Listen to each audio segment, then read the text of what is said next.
Evet, her şeyden önce çok etkileyecek, olumsuz yönde etkileyecek dolayısıyla da Türkiye geçmişten, tarihten yeterli dersleri doğru çıkartamadığı için bu olumsuz etkilenmenin bir nedenini de aslında kendisi bugüne kadar ürete geldi.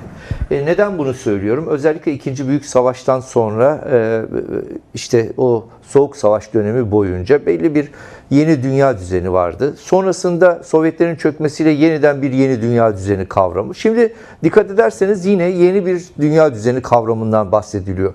Ve bu her üç eşikte de aslında Orta Doğu bölge önemli kritik rol oynamaya devam etti. Şimdi yeni bir jeopolitik çağın kapısındayız ve dönüp baktığımızda yine Orta Doğu çok ciddi savaş ve şiddet sarmalının içinde uzun süredir devam ediyor ve Türkiye özelinde baktığımızda Türkiye bütün bu gelişmelerde Türkiye halklarını ve bölge halklarını koruyacak, onların hakları çerçevesinde rol alacak bir pozisyondan daha çok aslında emperyal güçlerin yörüngelerinde hareket eden bir ülke ola geldi. Bugünkü açıklamaları da dönüp baktığımızda aynı hatanın tekrar edildiğini görüyoruz. Şimdi bu yeni çağın, yeni jeopolitik çağın en temel özelliği nedir? Bir kere her şeyden önce otoriter rejimleri destekleyen bir karakteri var. Bölgeye bakın. Türkiye'ye, Suriye'ye, Irak'a, İran'a, yani şu anda hani kıyametin koptuğu coğrafyaya bakın. İsrail'e, Suudi Arabistan'a, hepsinde rejimler otoriter. Yani sistem bu yeni dünya düzeninde otoriter rejimlerle barışık. Otoriter rejimlerle sistem arasında çatışma olduğunda müdahale ediyor. Yani bu işte 3. Dünya Savaşı denen bir yöntemle müdahale ediyor ve şimdi de yeni bir müdahale eşiğindeyiz. Hedefte İran var. Peki Türkiye ne yapıyor? İşte olumsuzluklar etkilemesi nedeniyle. Bakın, otoriter rejimler birbirinin ayağına hiç basmıyor. Türkiye'de basmamış. Yani Saddam iktidardayken mesela Halepçe katliamı yapılırken Türkiye'nin hiç refleksi olmamış. Ya da Esad iktidardayken o denli halklara yönelik, Kürt halkına yönelik, diğer halklara yönelik olumsuz gelişmelere rağmen hiçbir müdahalesi olmamış. İran'da bu rejim yıllardır iktidarda. O denli çok insanı katletti, idam etti. Fakat Türkiye'den halklar lehine, bölge halkları lehine bir tepki, bir refleks gelişmemiş. Şimdi neden? Çünkü bu 4 ülkeye baktığımızda 4 ülkede siyaseten en belirleyici güçlerden biri Kürt halkı ve Kürt siyaseti.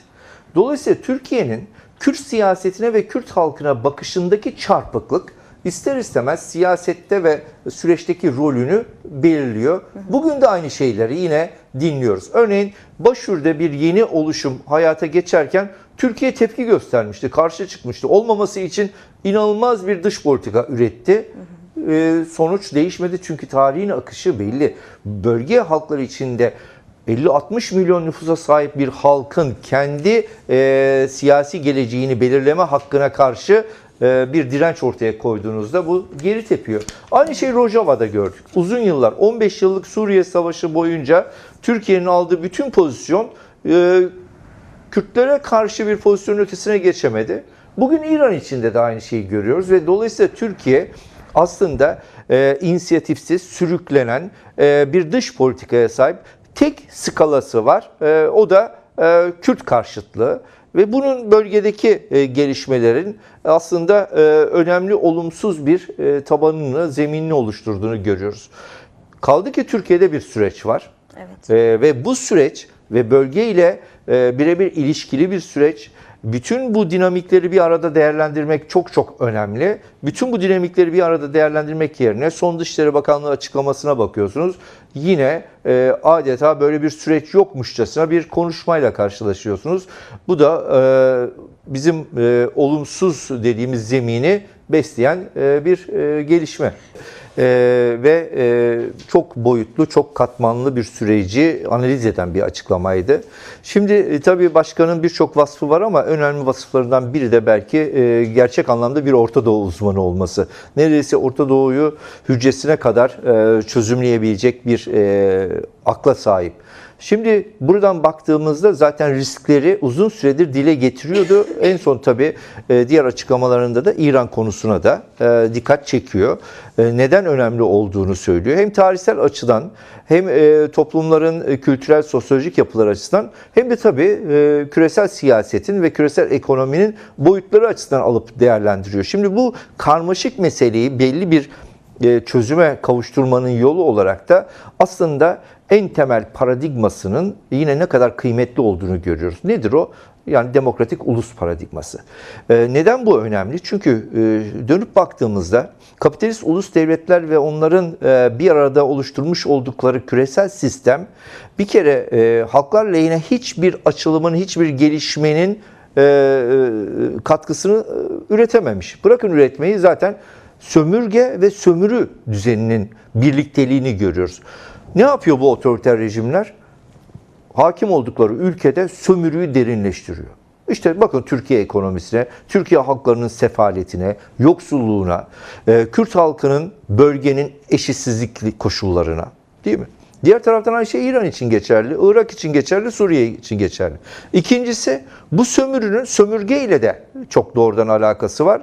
Bu küresel güçler neden buraya geliyorlar? Bu emperyalistler, emperyal güçler niye geliyorlar? Kaynaklara el koymaya geliyorlar. Yani buradaki bu yapıyı kırabilecek yegane şey bölge halklarının bir siyasi güç, siyasi irade olmasından geçiyor ki demokratik ulus yaklaşımı tam da bunu gösteriyor.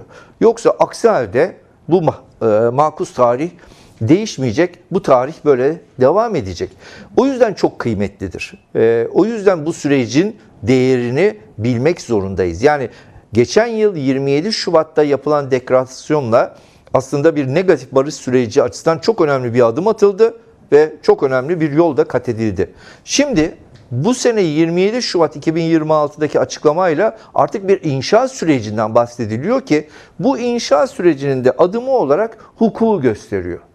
Yani bir hukuk zemininin oluşması, buna uygun yasaların hayata geçmesi ve buradan yol alınması. Şimdi sizin konunuzla bağlantılı olarak şunu söyleyebilirim. Bu çok da içeriye sıkışmış bir şeyden bahsetmiyor aslında başkan. Yani bütün bölgeyi kapsayan bir perspektifle konuşuyor. Yani siz burada işleri düzeltirken dışarıda da işlerin düzelme ihtimali yükselecektir ve çok doğal olarak Kürtlerin ve Türklerin bir ortak hukukta buluştuğu zaman aslında bu bölgeye sirayet edecektir. Çünkü adeta bu hukuk oluşmasın diye bir saldırı altındayız. Bunu görmek lazım.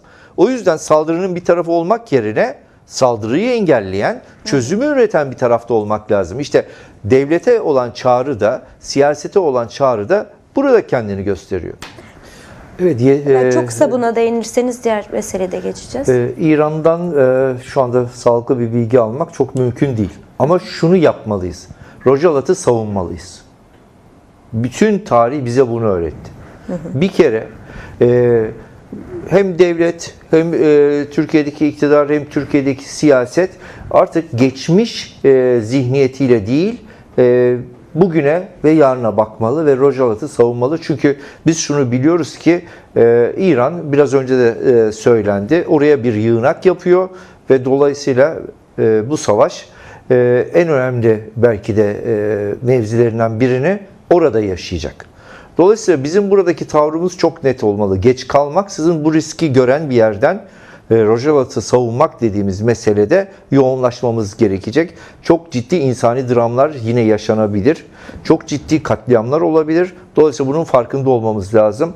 Ve tabii ki eğer savaş bir kara savaşına dönüşecekse bu savaş çok öyle kısa zamanda biten bir savaş da olmaz.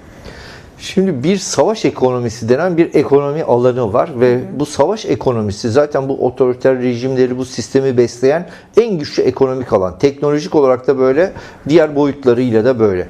Dolayısıyla savaş bu güçler açısından, bu emperyal güçler açısından karlı bir sektör. Ve işte harcadıkları rakamlara bakınca bunları bir yanıyla bir maliyet olarak okuyabilirsiniz ama diğer yanıyla da bir yatırım. Dolayısıyla bu harcanan rakam, sizin verdiğiniz bu rakamları toplasanız şu anda ABD savunma bütçesinin 1/1000'i bile değil henüz. Bu da yıllık ayırdığı rakamın 1/1000'i değil. Yıllar boyunca stokladıkları şeyler var, birikimler var. Dolayısıyla çok rahat savaş çıkartabiliyorlar, çok rahat bu ürünleri tüketebiliyorlar ve pazarını buradan genişletiyor, yatırımını buradan genişletiyor. Zaten karşı olmamız gereken tümüyle bu zihniyet olmalı. Yani kapitalizm militarist bir akılla çalışır. Hep de böyle olmadı mı? Soğuk Savaş döneminde de işte nükleer savaş başlıklarını biriktirmek adına aslında yine halkın sofrasından her şeyi çalıp götürdüler. Sömürü ve sömürge olarak. Bölgede de aynen böyle. Şimdi bu ekonomik kaynaklara baktığımızda ister istemez bu devasa kaynaklar karşılığını yine bölge halklarını sömürerek telafi edecek. İşte ticaret yolu diyoruz, enerji yolu diyoruz, silah anlaşmaları diyoruz.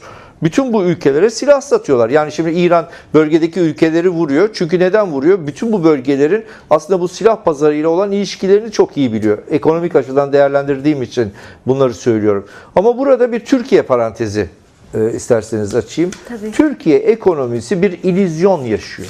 Yani o rakamlar, o şişirilmiş rakamların hiçbir anlamı yok ve Türkiye ekonomisi bütün bu olan biten içinde baktığımızda en kırılgan ekonomi ve en çok zarar görecek ekonomilerden biri. Zaten bunu da geçen gün zaten emekli ikramiyeleri konusundaki açıklamada gerçeği ifade ettiler. Veremeyiz, yok bizim paramız o kadar dediler. Hazine Bakanı diyor ki büyük ekonomiler, zengin ekonomilerin arasına girdik diyor. Emekliye ikramiye veremiyor. Şimdi bu illüzyonu bize anlatıyor. Yani bu aslında bize anlatılanın gerçeği yansıtmadığını da gösteriyor. Doları baskı altında tutup işte çeşitli manipülasyonlarla şişirilmiş bir ekonomi fakat bütün kırılganlıkları devam ediyor. Şimdi enerji fiyatlarındaki %5'lik 10'luk artışların bile karşılanmakta zorluk çekileceği bir durum söz konusu. Ülkenin yapısal sorunları ve bu yapısal sorunlarını aşmaya yönelik bir siyasi iktidarını hiçbir zaman oluşturamamış olması. Bakın başka bir örnek vereyim. Türkiye yıllardır savaş ekonomisine yatırım yapıyor. Silah üretiyor. Ciddi silah üreten bir ülke. Üretmiş oldukları silahların ne kadar anlamsız olduğunu bu savaş bize gösterdi. Şu anda Türkiye yıllarca en büyük kaynağını nereye yatırdı? İHA ve SİHA'lara. İHA-SİHA savaşı mı izliyorsunuz? İnanılmaz çok daha yüksek teknolojide bir savaş gerçekleşiyor ve Türkiye mesela bu savaşın içinde rol alabilecek bir kapasiteye sahip değil. Ekonomide olduğu gibi Türkiye'nin savunma konsepti de bir illüzyon. Çünkü Türkiye'nin bütün hikayesi Kürt karşıtlığı. İHA'sı, SİHA'sı, bölgeye yaklaşımı bu. Yani barışını arayan, kendini güçlendiren, yapısal sorunları halleden bir ülke aklı yok. Ve o sizin de söylediğiniz terör konseptine sıkışıp kalmış ve oradan bütün birikimini oraya heba etmiş. Ama öbür taraftan da bunu bir toplumsal alanda bir baskı unsuruna çevirmiş ve adeta bir talan ekonomisini kurmuş bir düzenden bahsediyoruz. Bizim tarihimiz bu. Bu kırılganlık içinde geldiğimiz için şimdi inanılmaz bir panik var Ankara'da.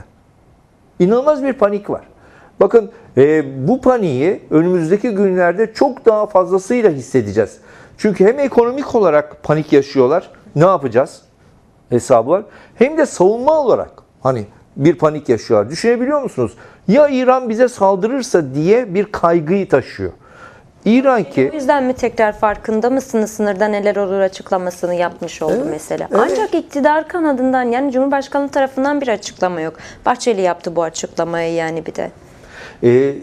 Genelde açıklamaları Bahçeli yapıyor ve sonrasını hep beraber izliyoruz. Yani o bir artık son dönem siyasi şey böyle gerçekleşiyor. Ama doğru bir şey söylüyor. Farkında mısınız? Riske işaret ediyor. Bir risk var. Şimdi mesela İran'ın yolladığı füzeleri durduracak bir sisteminiz sizin yok. Ama siz gidip S-400 aldınız, dünya kadar para verdiniz. Yani dolayısıyla savunma dediğimiz meselenin de aslında nasıl bir illüzyon olduğunu ve bütün hikayenin dön dolaş aynı yere geliyoruz. Bir Kürt karşıtlığına göre dizayn edildiği bir şey var.